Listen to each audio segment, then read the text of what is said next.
demos para que corrija. Muy bien, les decía que empezamos a mostrarles el trabajo que hemos preparado para el día de hoy.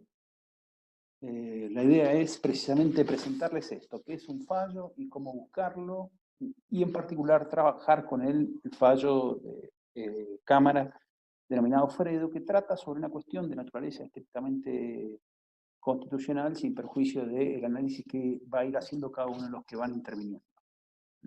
Me dicen, por favor, si se ve adecuadamente la presentación. Muy bien. Lo primero entonces que les decía es ¿qué es un fallo? Pues lo primero que tenemos que decir al respecto es que un fallo es un pronunciamiento judicial, ¿no? Un pronunciamiento de los jueces respecto de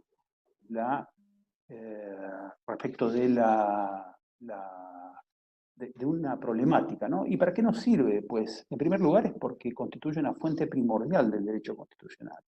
La jurisprudencia, como una de las fuentes del derecho constitucional, sirve a los fines de, precisamente, poder realizar una serie de elementos que son centrales en el análisis que se efectúa en esta materia.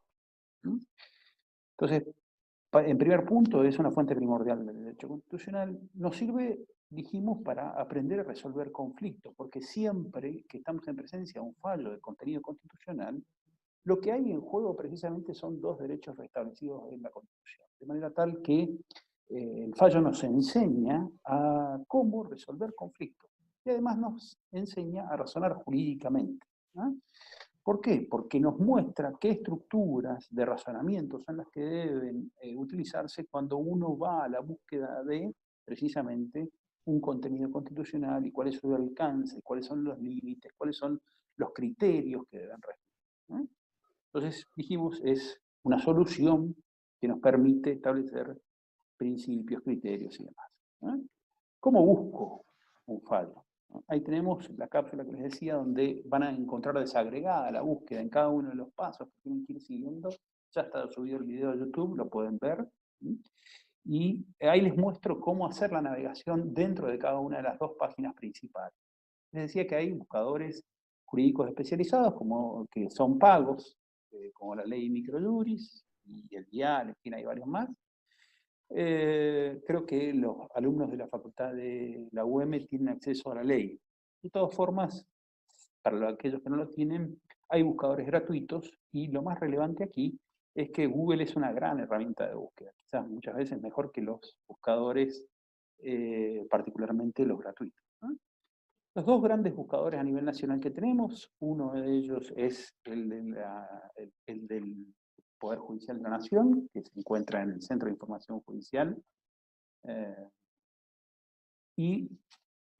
respecto,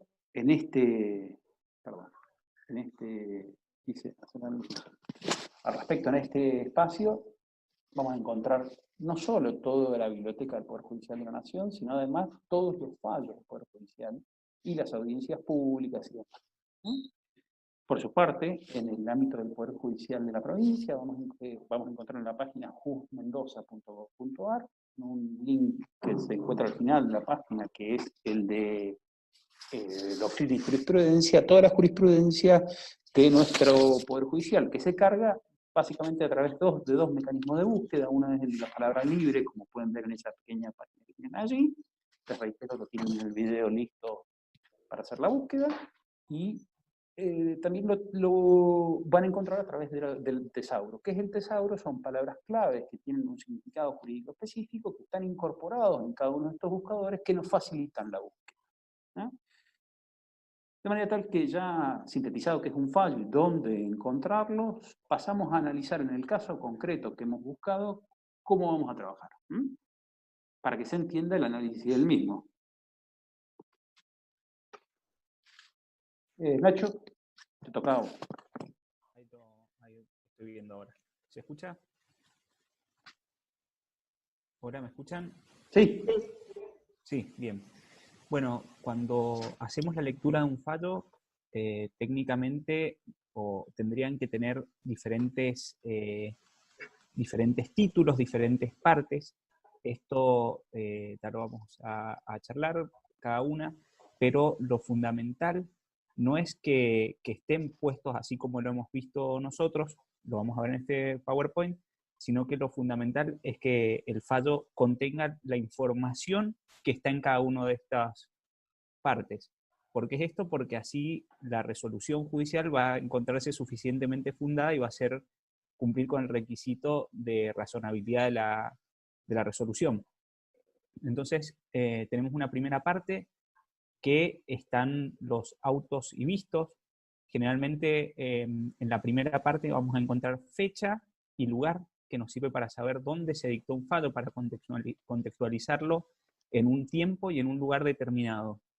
Además, en esta misma parte vamos a encontrar el número de expediente y la carátula, para saber sobre qué expediente se trata, quiénes son las partes, digamos, y sobre qué trata el juicio, el caso sometido a decisión judicial.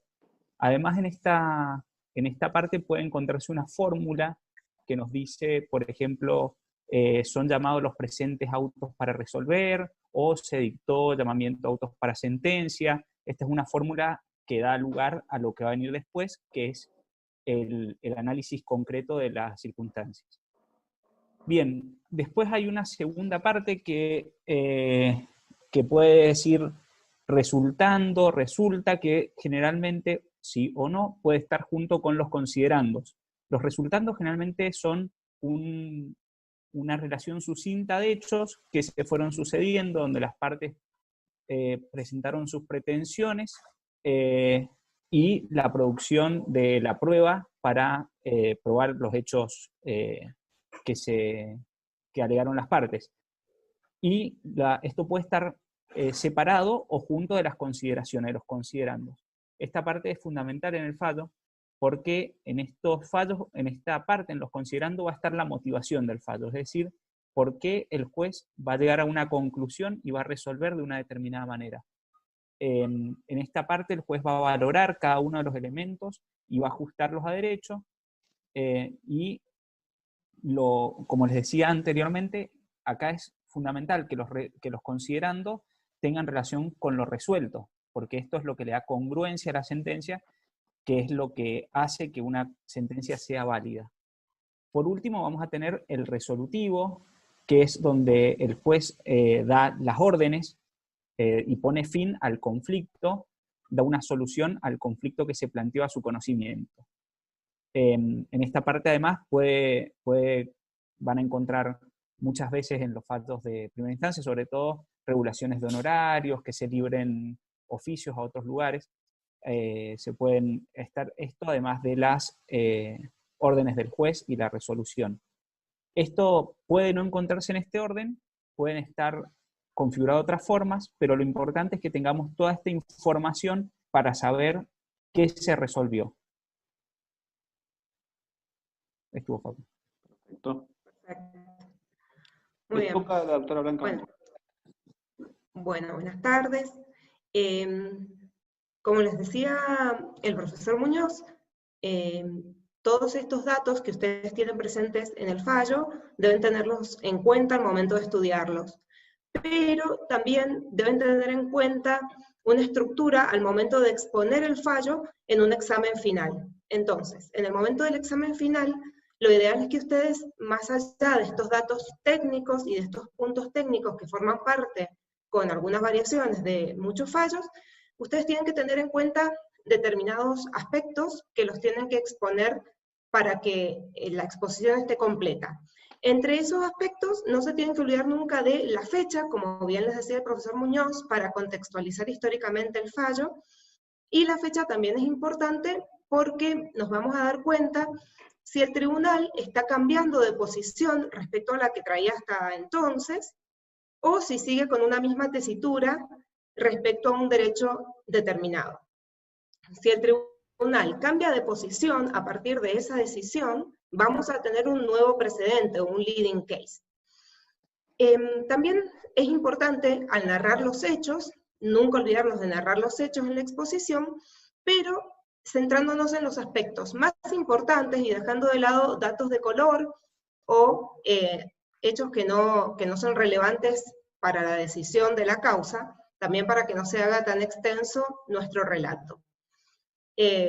siempre vamos a tener en esos hechos los que plantea el actor y lo que contesta la demandada, aunque en ocasiones no hay una parte demandada, sino solamente un actor que busca una respuesta de la justicia, o una determinación de una situación, como en el caso de la acción declarativa del artículo 3 del Código Procesal Civil y Comercial y Tributario de la provincia de Mendoza.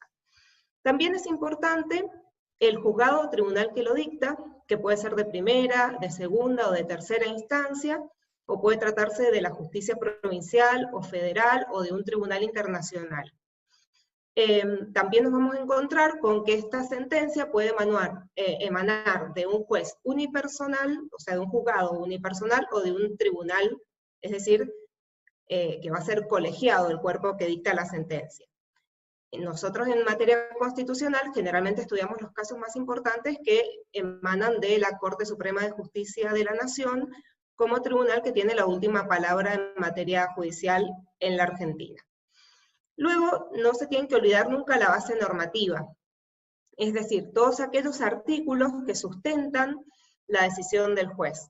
Pueden ser que emanen de la Constitución o de otras fuentes normativas, y es importante que los consignen.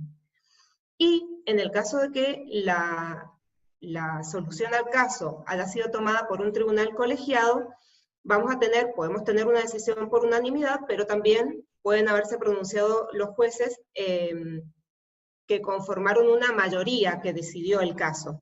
Ustedes tienen que tener en claro esa posición mayoritaria, pero también la opinión de los jueces que votaron en disidencia, es decir, que no estaban de acuerdo con la posición mayoritaria, pero que igualmente consignaron su opinión y sus fundamentos en el fallo. Puede ser también que uno de los jueces de la mayoría tenga sus propias motivaciones, y entonces se va a decir que se consigna su decisión según su voto.